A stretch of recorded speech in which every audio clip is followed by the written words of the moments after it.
This is Charleston's retirement coach, Brandon Bowen. Brandon, the decision around Social Security, that's something that we have talked about a lot here on this radio program because there are so many different ways to file for Social Security. There's so many different strategies and approaches. It's not just you file at 62, 67, 70. What is the oldest you can file? 70, 70? 70. 70? Okay. 70, yeah. It's not just that. There's so much more involved.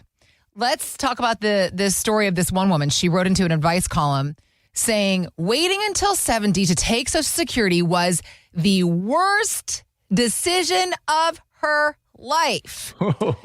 Worst. Right, here's the story. So now she's getting over $5,000 a month. Okay. She would have gotten about half of that had she filed at age 62. Mm-hmm. And she says it looks great on paper, but the problem is that life is not lived in monthly installments. She said, quote, I spent years telling myself I was being responsible by waiting, watching friends travel and enjoying their early retirement while I kept working. Sure, my check is larger now, but at what cost? The money I'm finally receiving cannot buy back the health and energy I had in my 60s. What can we learn from her story?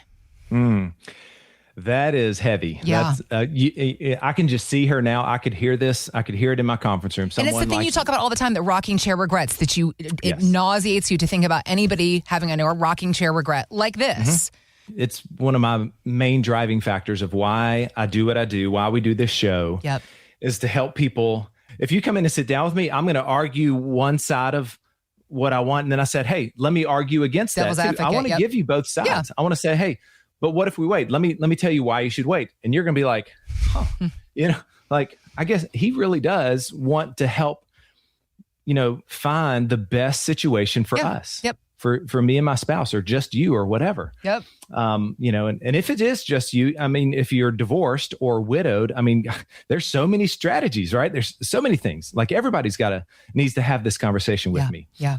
And I guess before I kind of give some examples here, I do want to say, as a disclaimer, right, that there's a lot of gotchas, a lot of things we've got to watch out for. Okay.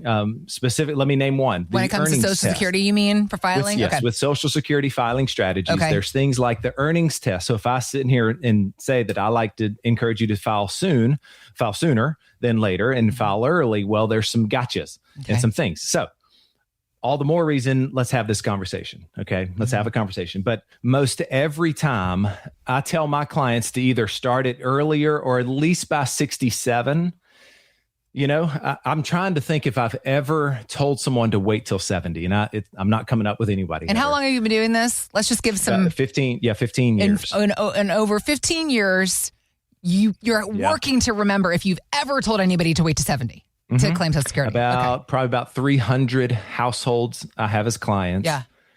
And I mean, I can think of some that are clients that started at 70, but they came into me at afterwards, 69 or 70 years old. Okay. Yeah. So I was like, well, okay. That's what it is. Start. Because, so I like to, just like she said there, is that, money early on means more to her, right? She had more health, more energy back in her 60s. And that is exactly what, I see all the time. So I've got some clients that I'm talking to that live in West Ashley, and he is 60. She's 58. Yeah. Okay. Yeah.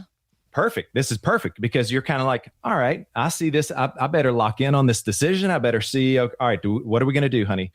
We can start it as early as 62, but I'm not sure. That's a lower check. I see that bigger check at 67. That looks pretty enticing. And so that's what they told me. They said, okay, Brandon, what we were planning to do is wait until 67. And in the meantime, we were just going to live on our savings. Okay. That was their plan. Okay. And so I started working through the reasons why I would say, hey, let's go ahead and start this thing sooner, because now they've stopped working. Okay. That's a big thing to note in this situation. So I said, first off, you need to know where the break-even point is, right. Because let me just say all three of the filing strategies, and there's actually 678 ways to file. But if you do it 62 versus 67 versus 70, okay, three major exits, if you will, 62, 67, or maybe even 65 for Medicare, but then 60. All of those converge right at about age 80. Okay. You could start it sooner. You could start your benefit at 62. It's the smallest amount. The smaller, it's reduced, right? But you get to go ahead and get it.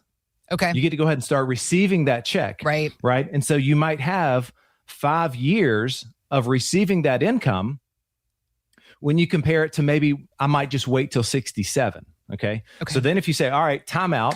Now, if I waited till 67, yes, it's a bigger paycheck, but you're behind by, believe it or not, Heather, usually around about $100,000 on average. You're like, okay, I got a bigger check, but that earlier version of me, he or she's already got $100,000 in the bank. Yep. Okay. Now, so you're like, okay, how long will this extra income that I'm going to get because I waited, how long will it take me to catch up to the earlier version of me? Yeah. And the answer of that is right at about age 80. Okay. Okay. So that's why I say, well, would you rather have a little extra money earlier on, right? To do things and enjoy. I mean, we're not guaranteed tomorrow. That's the biggest, most obvious thing is we don't know when we're going to pass away. Yes, we hope we make it into our 80s, but what kind of quality of life are we talking about when we're 80 and 85? A lot of my clients that are that age, they've slowed way down. Yep. Okay. Yep. The kids and grandkids all come to them. Yep. They are not traveling like they were in their 60s. That's right. Okay. Yep. So getting this money earlier on, let me give you a few other things. What if we invested that money and earned maybe like a 5 or a 6% rate of return per year? That's what I was thinking. Yeah. Oh my gosh. On $100,000. Yep. I don't know if waiting will ever catch up if you were turning around and investing that money. Right. That's what I was wondering. Yes. What if you have any remaining debt, consumer debt, cars, credit card, even your house? Yep. What if you took this extra Social Security money, if you don't really need it, and double up that payment? Yep. And knock that thing out. Now you're completely debt free, maybe in a year or 2 years. Think of that, the power of that extra income. Right. So there's so many things to keep in mind here with these filing strategies. And that's what as I talked with them. So basically, because they've retired, they said, well, everything I read, it seems like everything I would read on there was telling me, wait, because it's the bigger benefit. I was like, well, they didn't lie. It's a bigger benefit. But at what cost? At what cost? There is a yang to every yang. And what you do, Brandon, that's different than just the blanket advice you might be getting via social media or the news or wherever you're watching it. What you do, Brandon, is you let us see it.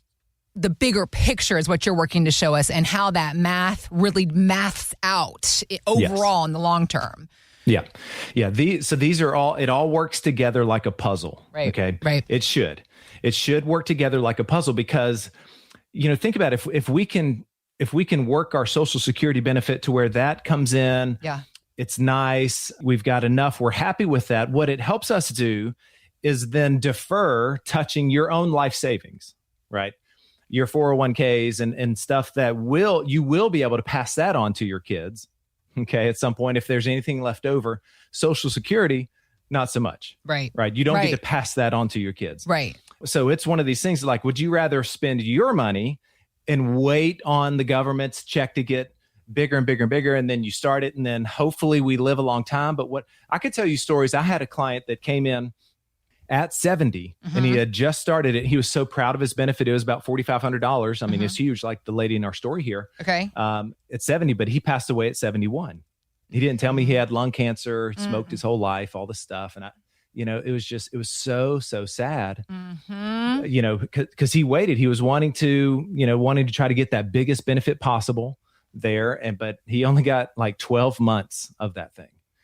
So it's got to work together. Yeah. And I really do like, okay, let's considering how much longer you plan to work. Okay.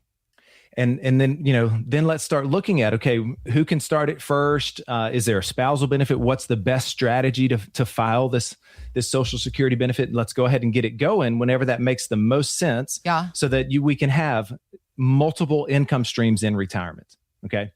Maybe that's our Social Security. If you have a pension at work, if you have a decision to make there, maybe you've got a lump sum option or income option there from work. If you don't, like most people, you've saved, you've worked hard, and you've got a big 401k. Okay. You've got a lot of tax deferred money. And so simply now what we have to do, it's a DIY. Your company has put it on your shoulders. And that started happening in about the 90s. Yep. Companies went away from pensions and started to say, okay, well, let's just match.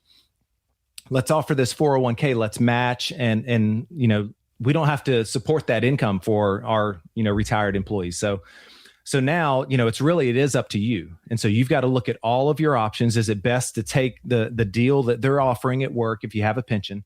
If you just have big 401ks, well, now you've got to go out and shop around and find your own income strategies, right? Your income producing strategies. And you've got the whole investment universe at your fingertips. And that's what I love to do, is just take you right up to the edge of the investment universe and show you, look at everything that we can do. What do you like? What do you not like? Yeah. I have a few things that I think would work best for you and your situation here, and let's start building this thing, income first. So with all that being said, let me give you my phone number. That is the next step for you. If you really are sitting here going, I need a Social Security and an income plan. I've been reading, I've been asking ChatGPT, I've been talking to my friends, all these things, but I want to get a professional opinion. Yeah. Whether we do business or not, that's irrelevant.